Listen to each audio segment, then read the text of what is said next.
E o desafio de montar o disco era o quê? A gente tinha essa narrativa de um cara que não é um roteirista.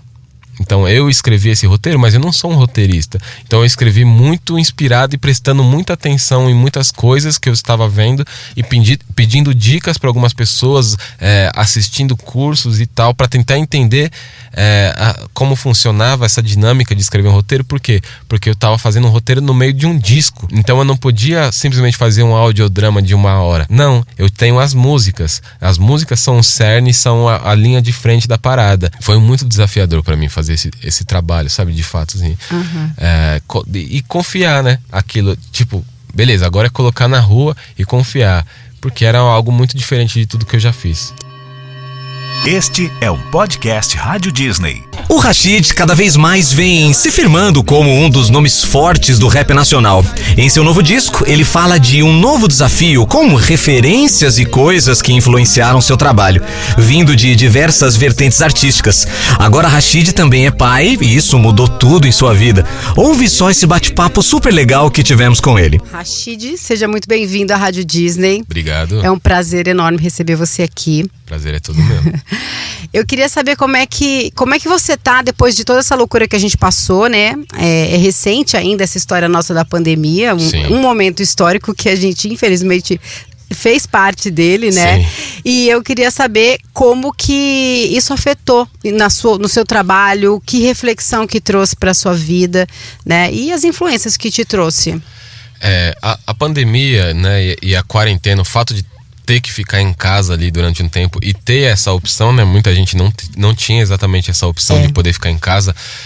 Então, tendo essa opção, a gente resolveu de fato se preservar e isso fez com que a gente se afastasse de muitas coisas, né? Inclusive esse contato, essa relação de vir aqui, dar uma entrevista, e tudo virou digital, virtual e tal. E assim, chega um momento, não quero mais saber de tela, não quero mais dar entrevista virtualmente e tal, não vejo a hora de ver as pessoas, cumprimentar e tal.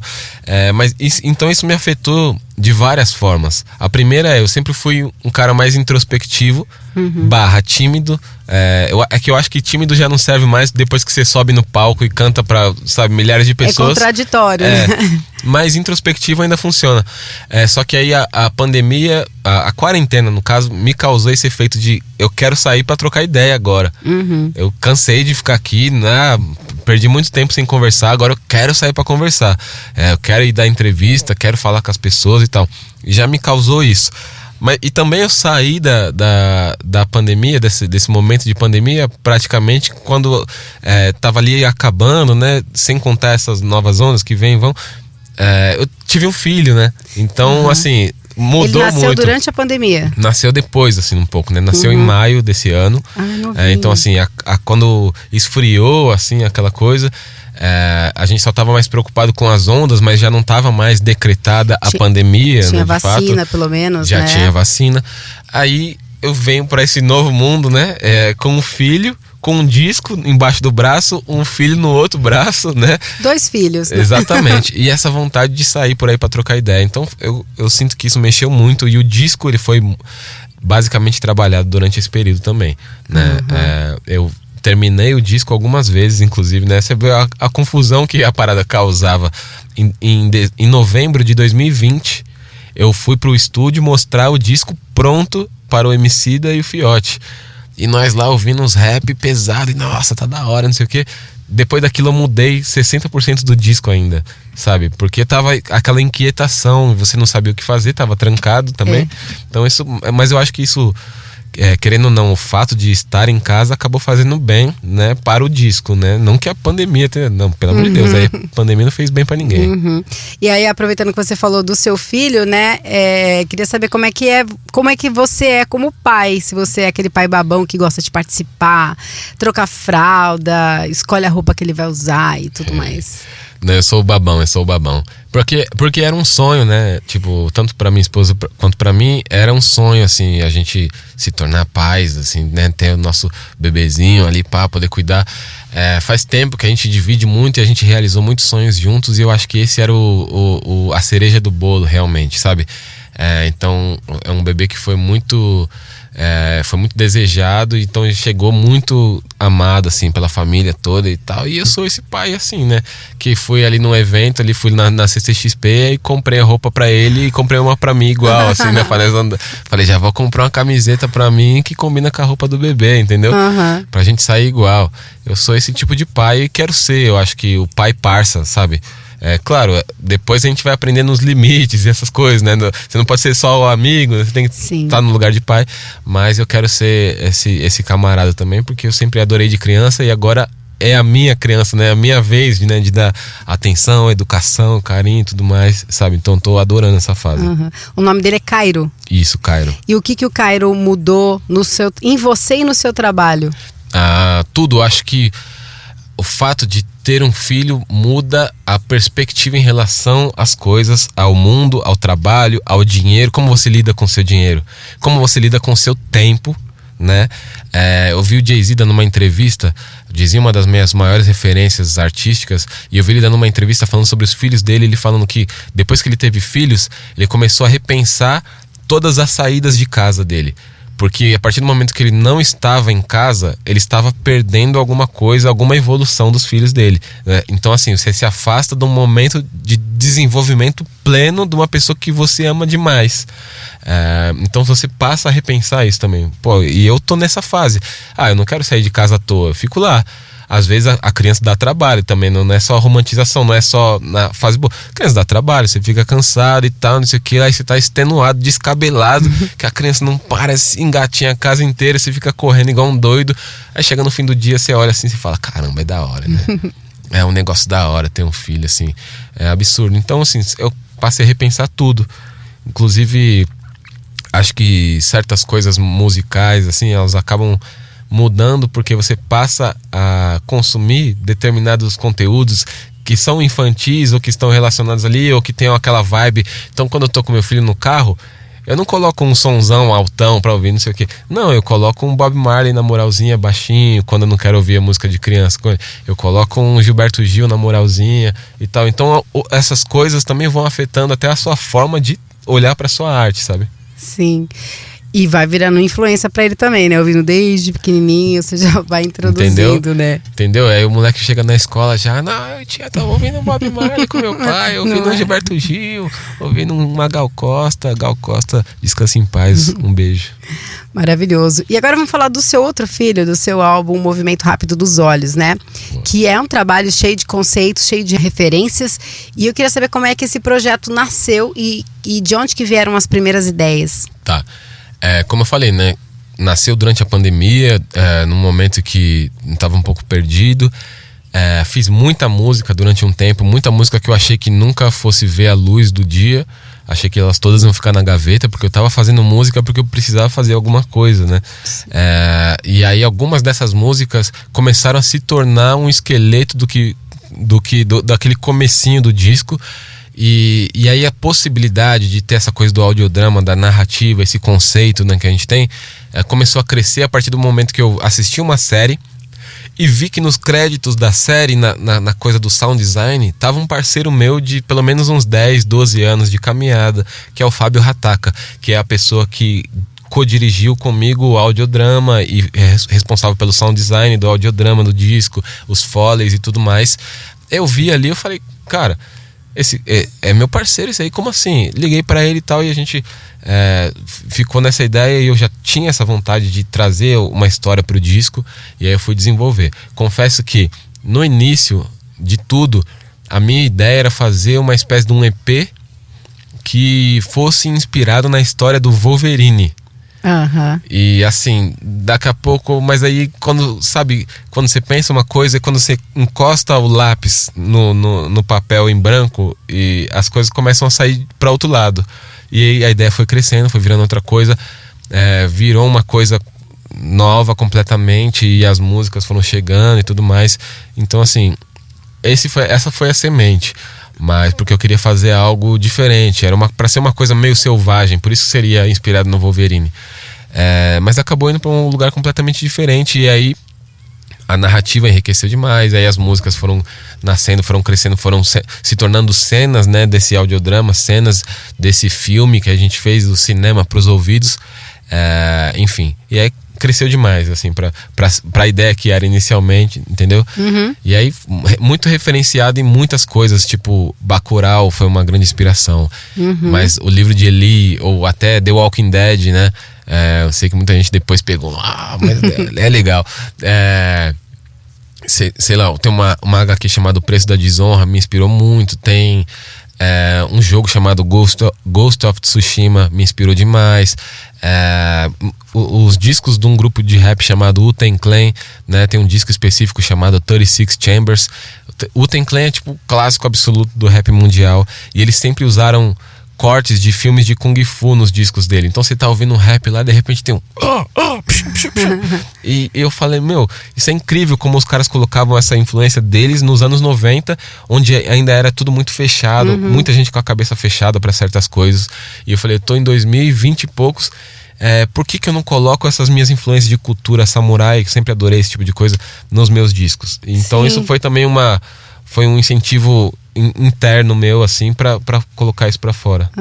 E você, falando aí, né, desses do Bacurau e tal, você misturou várias referências, então, nesse álbum, né? Sim. De cinema, de cultura pop, de música também, né? E ficou do jeito que você queria, assim, você conseguiu trazer todas essas referências de tanta coisa, Matrix, Pantera Negra, né, os Sete Samurais também, né, acho que a gente viu no Instagram isso que você postou, essas suas referências. Você acha que você conseguiu atingir um resultado legal? Essa mistura ficou boa? Eu acho que sim, acho que eu passei um bom período, acabei estudando muito, né, também, voltando só a coisa da quarentena, passei por longos períodos de estudo, assim, lendo muitas coisas, e numa dessas leituras fui parar num livro sobre a Tropicália, né, chamado Tropicália, Alegoria, Alegria, do Celso Favaretto, e ali há um estudo de como surgiu o movimento da Tropicália e tal, e aí tudo aquela coisa sobre a coragem e a ousadia, né, daquele movimento que surgia ali. Isso me pôs para refletir sobre muitas coisas, né? Porque hoje em dia acho que a reflexão é uma provocação. Nós, artistas, estamos menos corajosos, ou já foi feita tanta coisa que é difícil você fazer algo novo de fato, né? E essa é uma reflexão mesmo, não é um shade, não é uma cutucada em ninguém, não, é uma reflexão pra minha vida, inclusive a música Linha de Frente do disco Movimento Rápido dos Olhos, ela reflete um pouco isso, e ao subir das letrinhas também, do que para o que serve a arte agora, sabe? Então, refletindo muito sobre isso e vendo quantas referências esses caras, como o Gil, o próprio Caetano, já colocavam, ou o Tom Zé depois, colocavam nas suas músicas e tal, era uma coisa muito rica, uma coisa muito rica, e você só consegue perceber e pegar se numa análise muito profunda, né? Precisa de tempo pra isso, né? Então, tipo, pra estudo. Exatamente, você precisa de fato. Tanto que pra dar de cara com tudo isso, eu tive que ler um livro específico sobre aquela coisa, né? Então, assim, esses caras fizeram dar certo. E assim, se eu quiser chegar na unha do dedinho do pé de algum deles um dia, eu preciso também ousar, tentar colocar minhas ideias pra fora. Sim. Então eu sinto que deu certo juntar todas essas coisas. Eu acho que deu liga ali na receita, porque tava tudo muito interiorizado, não era nada superficial, assim, tipo, não peguei nada para impressionar, são coisas que eu gosto, são coisas sobre as quais eu tenho propriedade para falar, muitas delas, né, coisas que eu estudo de fato e acompanho, e eu acho que é isso que dá a liga maior, porque tá interiorizado no eu do Rashid. Então o disco ali, ele é basicamente um reflexo do meu eu, saca? Não é uma coisa que eu coloquei, deixa eu trazer isso aqui porque o pessoal vai gostar. Não tem essa forçação de barra. Tem gente que consegue fazer isso e consegue fazer bem também, a ponto de ninguém nunca perceber. Mas eu acho que o que deu a liga para o disco, juntando tantas coisas, tem a Divina Comédia também. Então assim, pô, Rashid, como assim você misturou o Wu-Tang Clan com a Divina Comédia com... porque é uma coisa que tá interiorizada, sabe? Uma coisa sobre a qual eu fiquei pensando muito tempo, e na hora de sair, saiu com a minha identidade, porque já estava interiorizada na minha personalidade. Sim. E agora sobre as parcerias, né? Eu sei que tem a Lineker, BK, Marisol Moabá, Dom L. Você fez as músicas já pensando nas pessoas, nos feats, ou isso aconteceu depois? Tá. Pra mim é sempre a música que manda mesmo, assim. Então eu tô fazendo a música e aí eu, sei lá, pô, essa música tem muito a ver com a voz da Lineker. Essa música que a Lineker participa, desde o início, quando eu ouvi o instrumental a primeira vez, eu não sabia nem do que eu ia falar. Eu pensava, nossa, isso aqui é Lineker pra caramba, tem muito a ver com ela, tem muito a ver, eu preciso falar com ela, preciso correr atrás, preciso não sei o quê.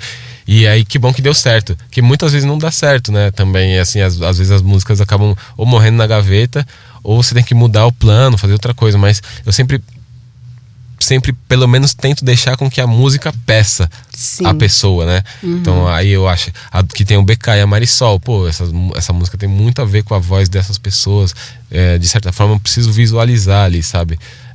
Raramente, assim, não me lembro exatamente de ter uma música em que eu pensei na participação primeiro, depois fui atrás. Sei lá, tipo, tem coisas que são situações diferentes. Por exemplo, no disco anterior tem a Pipa Voada, que eu fiz com a Emicida. E só que o nosso papo era, pô, a gente precisa fazer outra música, né? Não precisa, eu tô fazendo um disco, bota uma música nossa lá, vamos... beleza, então eu vou procurar uma coisa e eu te mando alguma coisa que eu achar que seja especial. E, pá, surgiu. Mas aí também é uma conversa de muitos anos de amizade, tem uma sintonia, né? Raramente eu penso, tipo, preciso fazer uma parceria com tal. E aí vou lá em cima dali você constrói, né? Não, geralmente é a música que me pede, e aí vamos que vamos. Eu tento falar com a pessoa. A gente tá tocando, né, Ver em Cores com a Lineker, que é maravilhosa. É incrível. Um presente pra gente.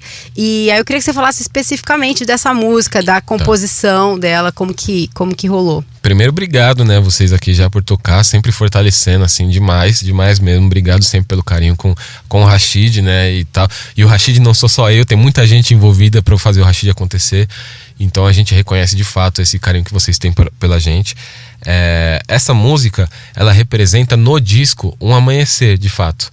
Ela é uma virada do disco, né? Onde na nossa narrativa, inclusive, o personagem tem uma virada de personalidade, porque começa a perceber novas coisas, começa a se entender melhor, porque o disco tem essa coisa também a narrativa para o que estou aqui, para que serve tudo isso aqui que eu sei fazer. Nossa, eu sou Rashid, eu rimo há não sei quantos anos, eu sei fazer uns rap da hora e tal, não sei o que, mas o que a minha música tem de fato feito pelas pessoas? Isso foi uma reflexão que a pandemia me trouxe também, né? Pô, meus fãs estão sofrendo, sabe, minha família, meus amigos, e nesse momento, para o que serve a minha arte, né? Eu acredito que a arte tem o poder de muitas coisas, inclusive de curar, vamos dizer, emocionalmente, né? Mas naquele momento eu tava assim. E essa música, Ver em Cores, ela representa isso pra mim também. Quando eu compus ela, o primeiro verso, aí são as brisas do artista, tá, gente? O primeiro verso, o que eu imaginei, como se fosse o abraço falando, né? Porque a gente tava num momento que a gente não podia se encontrar, se abraçar. Então, um velho nós acena longe pra esse novo nós, né?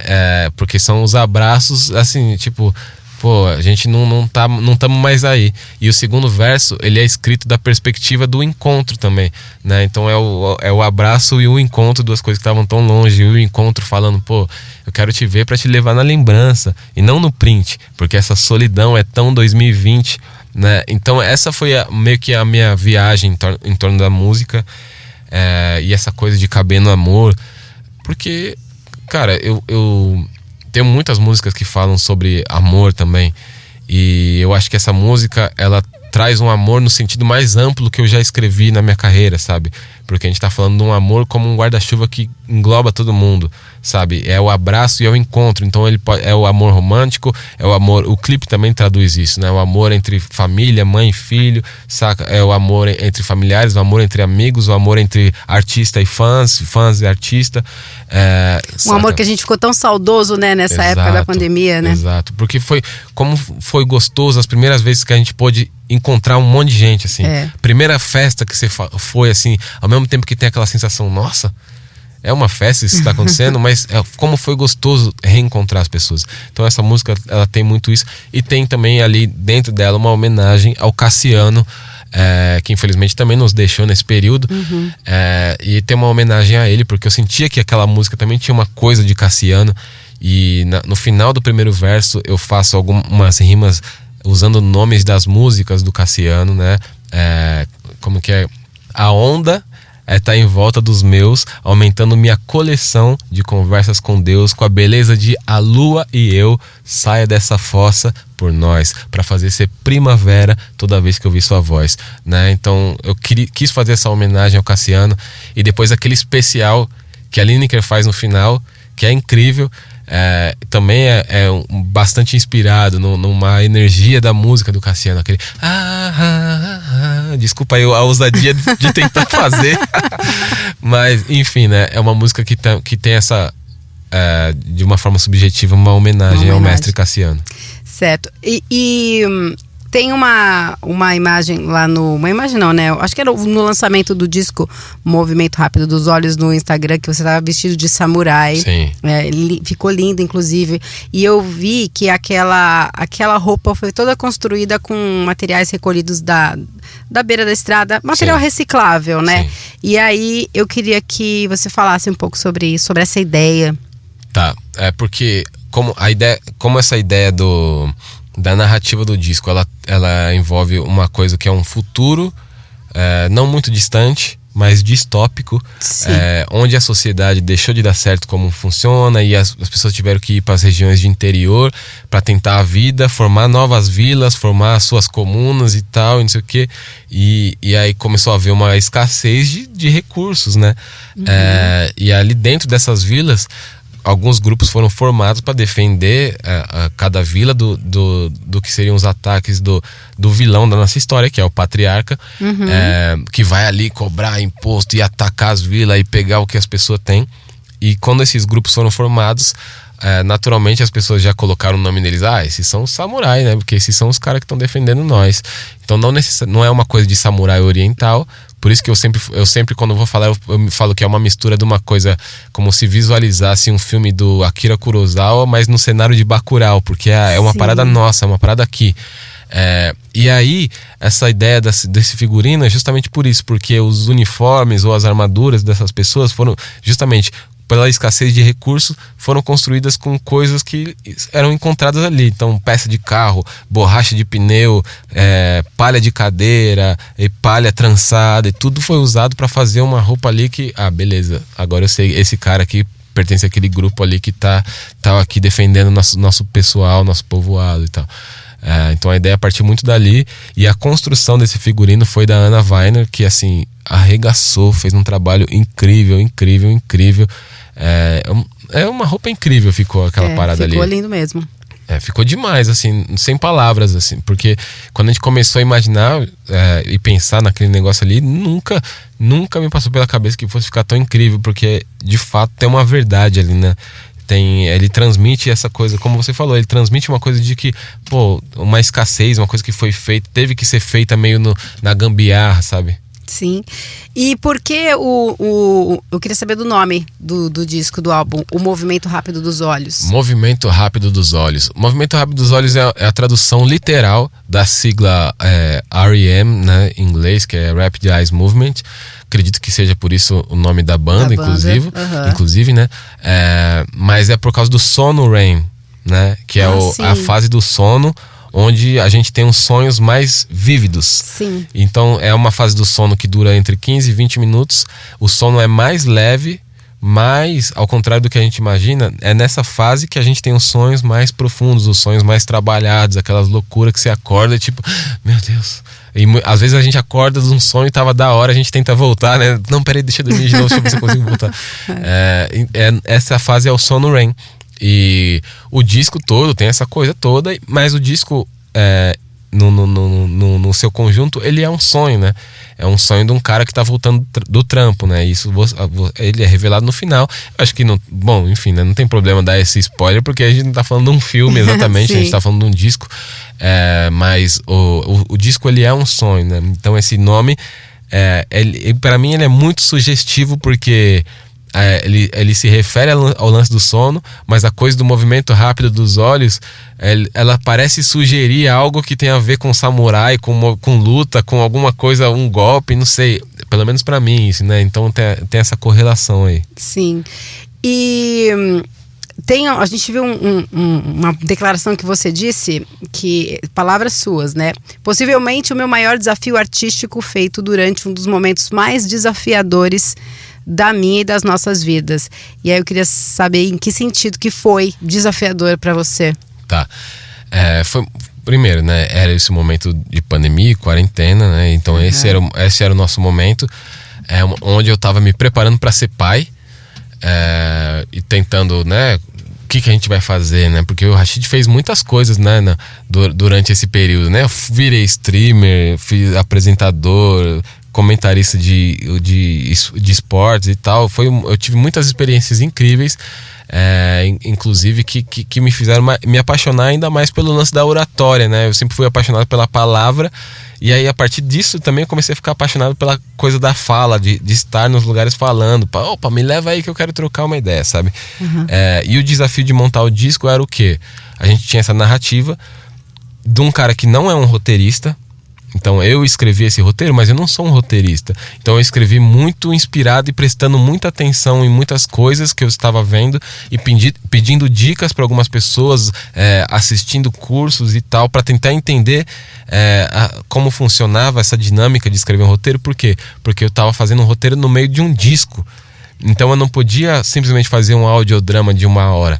Não, eu tenho as músicas. As músicas são o cerne, são a linha de frente da parada. Então eu tinha que usar pequenos trechos do disco de 1 minuto, 1 minuto e meio, no máximo 2, que é o maior trecho de fala, tem 2 minutos ali, para contar uma história inteira. Então os diálogos tinham que ser muito objetivos, né? Para você ouvir sem ter aquela, preciso pular e sair fora. Então tinha que ser muito objetivo para conseguir contar toda uma história em pequenos trechos, né, que iam aparecer de vez em quando no disco e iam ser complementados pelas músicas. As músicas nem contam história. Se elas não tivessem as falas, elas funcionariam ainda como músicas do Rashid. Só que é incrível como as músicas dão mais significado pro audiodrama e o audiodrama dá muito mais profundidade pros sons. Então, assim, fazer isso tudo casar, que foi um baita desafio. Assim, até perto de eu lançar, eu tava de cabelo em pé ainda, tipo, e aí, será que vai? Será que vai bater? Será que as pessoas vão gostar? Foi muito desafiador para mim fazer esse trabalho, sabe? De fato, assim. E confiar, né? Aquilo, tipo, beleza, agora é colocar na rua e confiar. Porque era algo muito diferente de tudo que eu já fiz. E eu queria saber, assim, queria saber se você tem uma relação muito próxima com seus fãs, de trocar ideia mesmo, e se eles influenciam no seu trabalho, se eles dão opinião, né, que você tem essa preocupação, se vai ser bem aceito, se a galera vai gostar. E aí eu queria saber qual é o tamanho da influência que seus fãs têm nisso. Tá, eu tenho uma relação próxima, assim, inclusive tem um grupo de fãs que é muito próximo da gente, assim, porque são fãs que estão em muitos dos shows, assim, especialmente os de São Paulo, que estão em todos os shows praticamente, sabe? E aí fora de São Paulo, claro, dificulta um pouco que as pessoas se locomovam de um show pro outro, mas também tem muitos fãs que são esses fãs de sempre, assim, sabe? Que a gente conhece por nome e tal, e você já pergunta, pô, e aí, cadê? E a família tá bem? E seu filhinho tá bem e tal? E as pessoas me perguntam da minha família, sabe? Então tem essa relação. Durante a quarentena, a gente fez algumas reuniões também, assim, virtuais com o pessoal, e foi uma experiência bem legal, porque a gente não tava se encontrando nos shows. Eu resolvi fazer assim, então a gente fazia uma vez por mês, mais ou menos. Não chegou a ser uma vez por mês exatamente, mas rolou algumas, assim, sei lá, alguns bons encontros onde a gente abria uma sessão lá e eu deixava eles perguntarem qualquer coisa, tudo, vamos falar de o que vocês querem saber. Então a gente ficava lá 2 horas e meia, 3 horas conversando. A ponto da minha esposa, que é a pessoa que trabalha a minha carreira também, a Dani Rodrigues, ficar lá mandando mensagem. Michel, pra quem não sabe meu nome, né, meu nome de batismo. Michel, chega, tá bom, vamos dormir, acaba, desliga.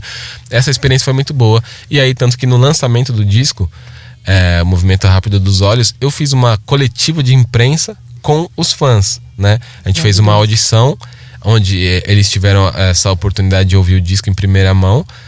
Depois que acabou a audição, cada um pegou um papel e caneta ali e formulou uma pergunta. Aí abrimos uma live, né, para fazer essa transmissão. Eu E eu tava ali sentado e os fãs vieram com as perguntas e foi incrível porque as perguntas foram muito profundas.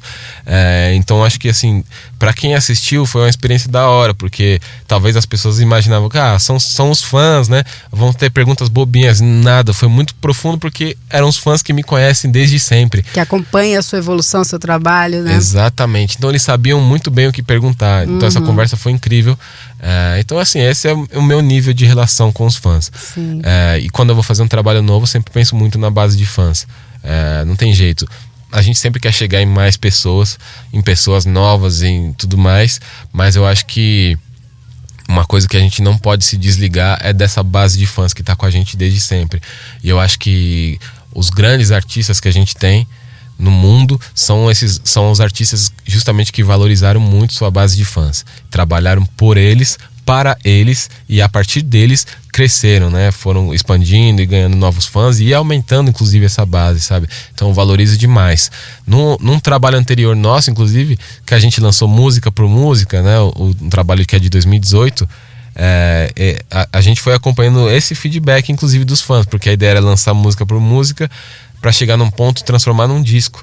E a ponto de se sentíssemos na época que os fãs não gostaram de determinada música como gostaram das outras, essa música não vai. A gente não precisou fazer isso, mas a ideia foi essa, construir junto com as pessoas mesmo também. Sim. Então é isso que eu tento manter, assim, uma coisa próxima, tem uma relação de gratidão assim com a base de fãs e eles para comigo, assim, mas eu tento manter essa coisa é uma relação que muitas vezes acaba ficando distante fisicamente mesmo, né? Tem show que você não consegue atender, tem show que é muito grande, você não consegue, não dá pra parar pra tirar foto, ou tem show que você tem que sair correndo. Mas eu acho que nesse ponto, essa minha base de fãs que tá em todos os lugares, eles inclusive já compreendem, eles já inclusive sabem, esse show aqui acho que vai ser difícil tirar foto, tá tudo bem. Esse show aqui vai dar pra tirar foto, vamos lá, Rashid, vamos tirar foto. Rashid, assim, por esse nosso papo a gente já percebeu que você é um cara que gosta muito de cultura pop, né? De cinema, de filmes e de série, enfim. Adoro. Game também. O que você tem assistido, jogado aí que você quer dividir com a galera? Tá, nesse momento eu tenho jogado o God of War, né? O novo Ragnarok, God of War Ragnarok. É muito bom, adoro, sou muito fã da franquia e tô adorando. O último jogo que tinha me divertido tanto assim foi o Elden Ring, que também é desse ano, que inclusive foram os 2 jogos que concorreram ao Game of the Year, né? E o Elden Ring ganhou, inclusive. E é muito bom, de fato, vale a pena. E assim, assistindo, nesse momento eu não tô assistindo nada, né? Meu filho tem 7 meses, né? Não dá, né? É muito difícil assistir. Quando ele era mais novo, acabei de falar disso ali fora, quando ele era um pouquinho mais novo, a gente ainda tinha como posso dizer, a malandragem de quê? Fazer ele dormir, ele no colinho, coloca a cobertinha, tampa o ouvidinho dele, apaga todas as luzes, aí senta no sofá, dá pra assistir alguma coisa. Agora não, porque se ele acorda e se tá naquele momento de empolgação assistindo alguma coisa, ele também fica muito louco, ele quer brincar, ele já se empolga e tal. Então agora à noite tem que ser uma coisa muito calminha mesmo pra ele relaxar, sabe? Mas um pouco antes eu tinha acabado de assistir uma série chamada Ruptura, adorei, Ruptura é bom demais. Tem sabe aquelas séries eternas assim que você demora pra terminar? Sei. Tipo, minha esposa e eu estamos enrolando pra terminar o Vikings, eu gosto demais. E tem algumas coisas, The Walking Dead que acabou agora. The Walking Dead foi incrível durante um momento, todo mundo falava disso, de repente virou super odiada e tal. Mas aí durante a quarentena nós voltamos, né, pra assistir tudo do zero e agora estamos terminando. Agora que terminou, assim, tem altos e baixos. Porque assim, é muito longa, né? Muito longa. Quantas temporadas tem? Eu acho que essa... Putz, eu nem sei que temporada é essa. É muita temporada. Eu nunca vi, eu tenho preguiça porque é muito grande. Não, e tem um momento que é muito bom, é incrível. Mas depois as pessoas abandonaram, porque foi ficando difícil. É que eu sou apaixonado pelo esse universos de samurai e de zumbi, eu adoro. Eu vou assistir. Pelo menos eu vou dar uma chance, sabe? Eu sei. Então, assim, por exemplo, tô muito hypado pra assistir The Last of Us, que vem por aí, que é um jogo incrível, e aí vem a série. Esse tipo de coisa. Tenho acompanhado, sim, mas... confesso que nesse momento tô meio devagar pra assistir, porque... Por causa do seu filho também, tô assistindo meu filho, né? É isso aí, né? Melhor. E hobby, você tem algum esporte? Coleciona alguma coisa? Eu voltei a desenhar agora, que foi um talento que eu deixei meio que morrer assim durante um tempo. Agora eu voltei a desenhar. Então isso tem me ocupado bastante tempo. Eu gosto de produzir descompromissadamente também, né?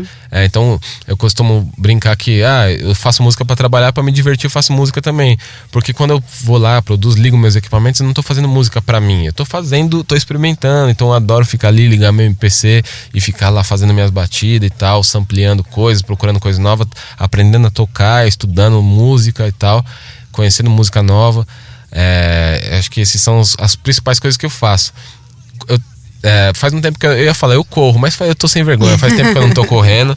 Tava treinando, por causa do disco, inclusive fui treinar a lutar Kenjutsu, que é a luta dos samurais de fato. Mas aí o local de treino fechou e o outro local é muito distante pra mim. Então eu tô num dilema, será que volto, será que não volto e tudo mais. Mas tem algumas coisas que eu adoro fazer. Churrasqueiro, eu sou brabo no churrasco, tá ligado? É isso, né? E nesse tempo todo aí de carreira que você tem, você lembra de alguma história divertida que toda vez que você lembra você dá risada? Tenho muitas. A que me vem na cabeça quase sempre quando alguém pergunta é uma história que era assim, é um sonho e que acabou, né, saindo, né, virando do avesso depois. Que uma vez a gente foi convidado para abrir um show do Racionais. E isso foi incrível. Nossa, ficamos muito felizes. Nossa, nós vai abrir o show do Racionais e tal. Isso aí foi 2013 ou 12, por aí. Nossa, vamos abrir o show. E eu não conhecia os caras ainda pessoalmente e tal. Vai ser louco, não, vamos lá, não sei o que e tal. Aí quando chegou lá no evento, o lugar era muito grande. Era tipo um lugar para 15 mil pessoas. O lugar tava, nossa, abarrotado de gente. Cheio. E aí, por algum motivo, os caras inverteram, falando, não, putz, o Racionais precisa fazer outra coisa, os caras vão ter que tocar antes de você vai ter que tocar depois do Racionais. Meu Deus. Eu falei, meu Deus, por obrigada, quê? né? Aí já sabe, né? Racionais foi lá, fez um show incrível. Aí quando o Racionais saiu do palco, foi pelo menos 14 mil pessoas embora junto. Aí eu falei pro pessoal, pelo menos ficou 1000 aí pra ver. Esse dia foi louco, foi muito bom, mas enfim, né? Mas tive a satisfação de tocar com os caras. No mesmo palco lá. Exatamente. E Rashid, quais são os próximos projetos aí que a gente pode esperar para 2023? Tem alguns clipes do disco ainda pra fazer, isso de fato. Tem algumas. Na real, tem muitas coisas que estão relacionadas com o álbum. Né, com esse álbum pra fazer, porque esse álbum tem um universo envolvido, né? Então eu tenho muitas coisas que estão relacionadas com isso, algumas coisas relacionadas só com o audiodrama, outras coisas relacionadas só com a parte da música e outras coisas que englobam tudo.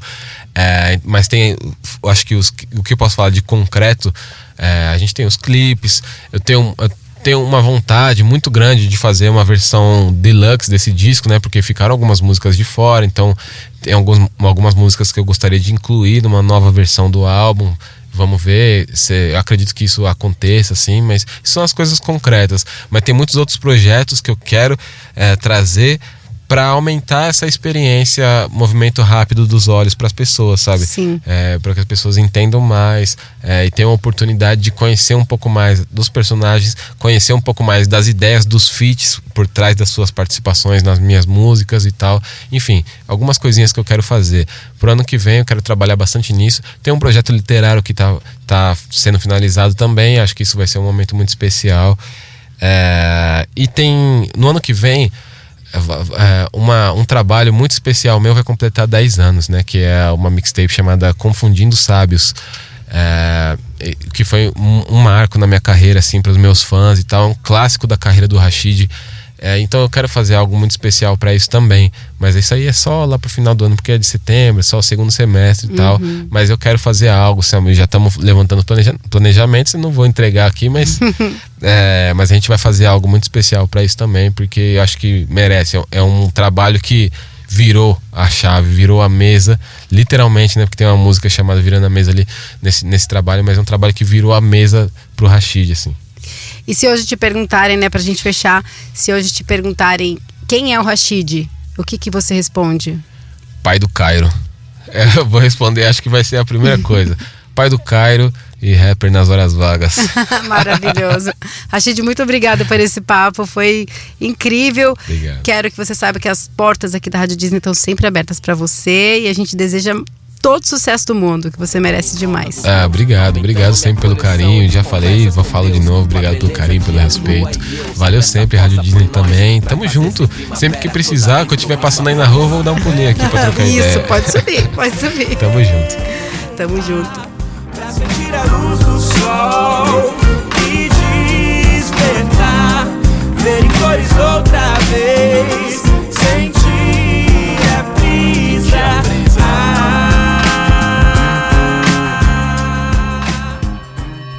Este é o podcast Rádio Disney.